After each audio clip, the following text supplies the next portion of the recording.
Hello मित्रांनो. तर आज आपण चाललो आहे थोडं स्पेशल जागी.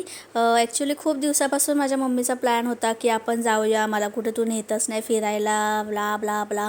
सो संडेचा टाईम होता, मी बोलली चला जाऊया. तर स्टेशनला गेलो ते आम्हाला समजलं की नेहमीप्रमाणे हार्बर लाईनला जो की मेगा ब्लॉक असतो, सो आम्हाला कुर्ल्याला जाऊन देन पनवेलची ट्रेन पकडावी लागली खारघरला जाण्यासाठी. सो असं वाटलं यार उगाच निघालो. पण ठीक आहे, मम्मी खुश होती, तिला जायचं होतं, तिला बाहेर पडायचं होतं. सो आम्ही निघालो आणि आम्ही आमच्या स्पॉटवर अशा प्रकारे पोचलेलो आहोत. तर येस, हे आहे खारघरचं इस्कॉन टेम्पल. आणि इथे बघा खूप छान सोय आहे, चप्पल काढण्यासाठी स्टँड आहे, ते तुम्हाला कूपन नंबर सांगतात आणि त्या चपला आपल्या म्हणजे त्या कूपन वाईज ठेवतात. सो आम्ही आतमध्ये एंट्री केली आणि इतकं भव्य मंदिर आहे ते, बापरे, इतकी छान जागा आहे. आणि इथे तुम्हाला बाहेर स्टॉल्ससुद्धा आहेत खाण्यापिण्याचे, सगळं व्हेज प्युअर एकदम मस्त.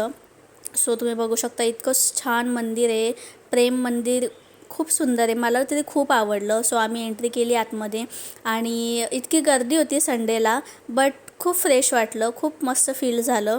त्यांना राधाराणीला बघून खूप छान वाटलं. आणि त्याच्यानंतर तुम्ही बघू शकता, इतका सुंदर परिसर आहे, इतका म्हणजे इतका छान व्ह्यू येतो की असं वाटत होतं की भाई मी कुठल्या ताजमहलला आले की काय. सो खूप छान वाटलं आम्हाला, तुम्ही पण नक्की भेट द्या. So tata bye bye.